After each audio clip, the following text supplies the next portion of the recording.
A few weeks ago, I went on holiday to Peru. It wasn't so much a holiday as more kind of gasping for breath at 16,000 feet. And 40 odd other people went there, all different shapes and sizes and parts of society, various strata. And when you were gagging for oxygen, you kind of had a chance to speak to each other. And the usual stuff, who are you, where you're from, what you do.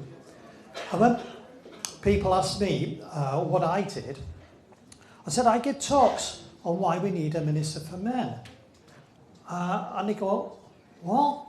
I said, yeah, I give talks on why we need a Minister for Men.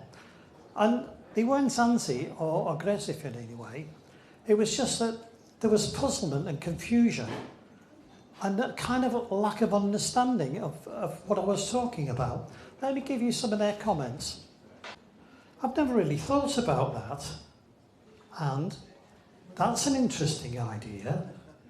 And why do we need a Minister for Men? And they didn't actually say that in an anti way or an aggressive way. They just didn't understand the situation men and boys have experienced for the last 30, 40 years. And when they actually said, why do we need a Minister for Men? I gave them a quick fire list of male issues: suicide, health, homelessness, education, domestic violence, divorce. And then, of course, I'd say, well, we've had a Minister for Women for the last 20 years. And then they'd kind of think and say, yeah, I see what you're saying. They wouldn't necessarily agree, but it certainly made them think. I'm a member of a group called STEM FM. That's not a radio station. Or it may be in the future, I don't know. It's a society to establish a Minister for Men. A society to establish a Minister for Men. And we're looking for new recruits, new members. Let me give you 10 reasons why you people here could possibly be really, really good members of STEM FM. Well, first of all, the aim of STEM FM is obviously to establish a Minister for Men. Its objectives are to reach out to the general public, to educate and inform society of the need for a Minister for Men, to dispel the ignorance about men and boys issues. Men and boys are the only group in Britain today that have no political representation anywhere at any level, and that is absolutely disgraceful. The only group in Britain today that has no political representation. I won't go into the reasons for that. Please join and make an input for yourselves. STEM FM doesn't attack or criticise anyone, not women, not even feminists. And because of this, it's more acceptable to the general public, to the media, and to politicians. Because of this, members have no need to worry about using pseudonyms or losing their jobs, because it is not offensive, as I've said, to anyone. A Minister for Men is just one single, clear, simple to understand demand. Yet an established minister would cover all male issues like an umbrella. In addition, there's been a Minister for Women, as we know, since 1997, so it's easy to defend and promote using the concept of gender equality. The idea of a Minister for Men is sellable. The Mail on Sunday, the 16th of June 2019. Father's Day poll. Half of voters back a Minister for Men. Half of voters back a Minister for Men.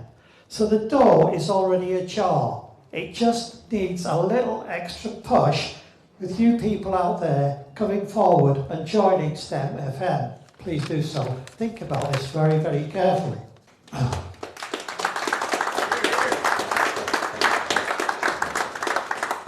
Interestingly enough, the same number of women, or many women, actually agree that we need a Minister for Men. And feminist groups that I've actually spoken to about why we need a Minister for Men, again, overwhelmingly agree that we need a feminist for men. Now there's a result.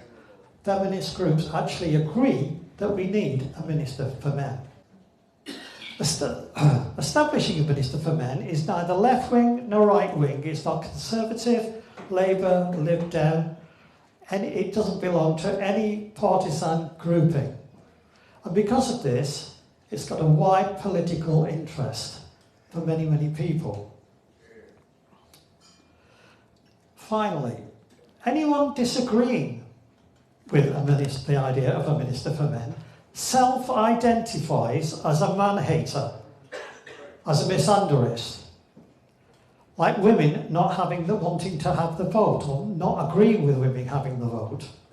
And therefore, these people who are against Minister for Men self-identify as man-hater, and therefore they're wishing the long-standing serious issues of men and boys to continue to be ignored for at least another 40 years.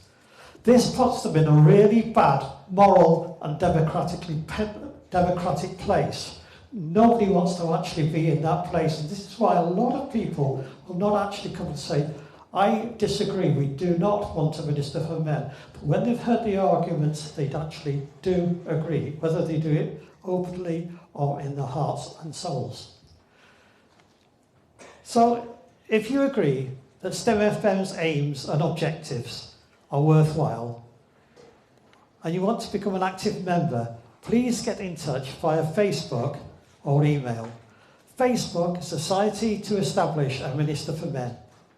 That is Facebook, Society to Establish a Minister for Men. Email ministerformen@gmail.com. I'll read that again. Email ministerformen@gmail.com, and the 4 is letters, not the number 4. Please keep the leaflet that you have. If you don't have one, I'm at the end of the bar here. Come and ask for one in the next 10-15 minutes. Keep the leaflet and read it during the week. Look forward to hearing from you, and do inform a friend about STEM FM. I'm Swayne. Take care, God bless, and enjoy the rest of your evening.